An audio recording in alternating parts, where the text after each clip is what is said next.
Yom Tov, good day. This is Messianic Moment Ministries. I'm Stephen Bruck, and you know who you are.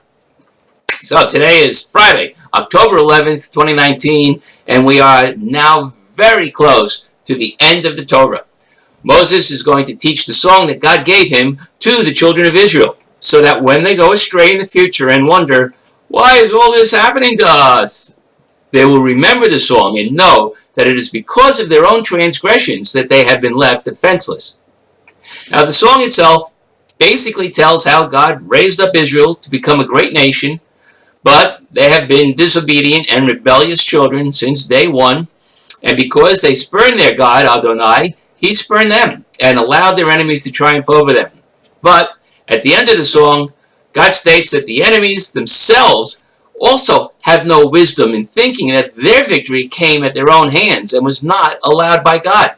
So because their sins are just as bad as Israel's, once Israel has suffered the punishment they deserve, God will rise up against their enemies and destroy them, saving his people.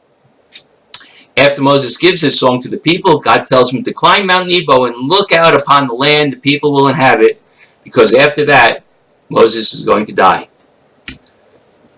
Pretty simple stuff here, isn't it?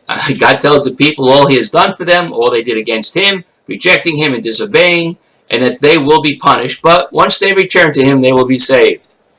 You know, and you and I, having the benefit of knowing the history that hadn't happened to them yet, we can see exactly how all this came true.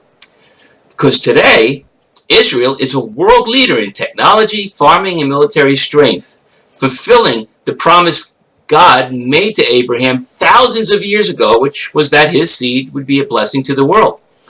And despite the fact that they are surrounded by enemies that vastly outnumber them, they have survived, and they are still surviving. Every attempt to dislodge them from their land has failed, and based on what God said in the Bible, it will always fail. Israel has undergone her punishment.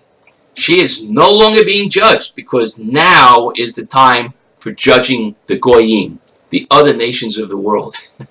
Look around.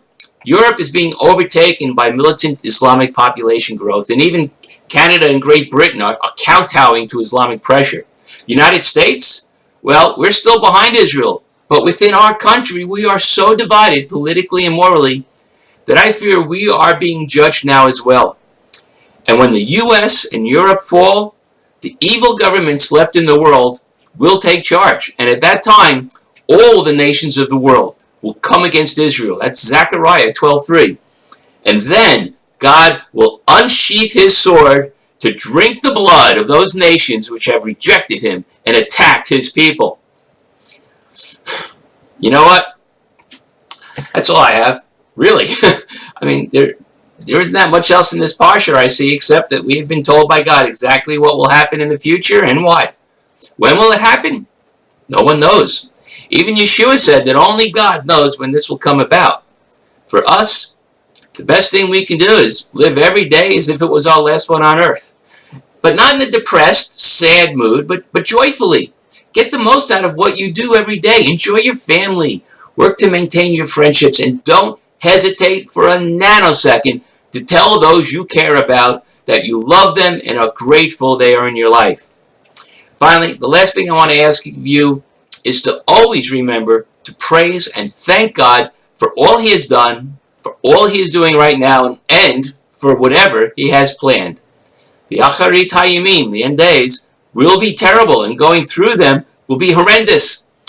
But just as the pain of childbirth is forgotten and replaced with total joy once the birth is over, so too will we feel that complete and overflowing joy when we are lifted up into the clouds with Messiah. Amen. So thank you for being here, and please subscribe. Click on the icons in the corners, go back to the website, click on the subscribe button in the margin, subscribe on both sites. Like my Facebook page, it's out there, Messianic Moment.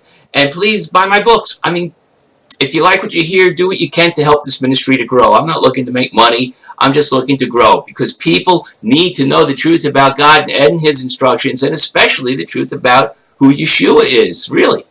So, help me out.